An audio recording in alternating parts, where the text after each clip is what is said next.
Hello! In this video I will show you how to install ChatGPT Widget on Xiaomi Mi 9 Lite. So you have to start by opening your Google Play Store, then click on search bar and type in Wally AI and click search. Now click install. Now you can click open. And now click on this button to skip introduction and then click on open permissions and click on AI assistant and click here to allow this app to display over other apps, and now you have to go back and go back again. Then click start, and as you can see right here there's my ChatGPT widget, and I can open him and I can tell him to do something.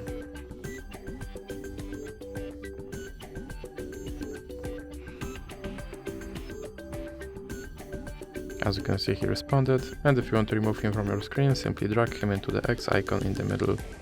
So, that's it for this video. If you liked it, please remember to leave like and subscribe.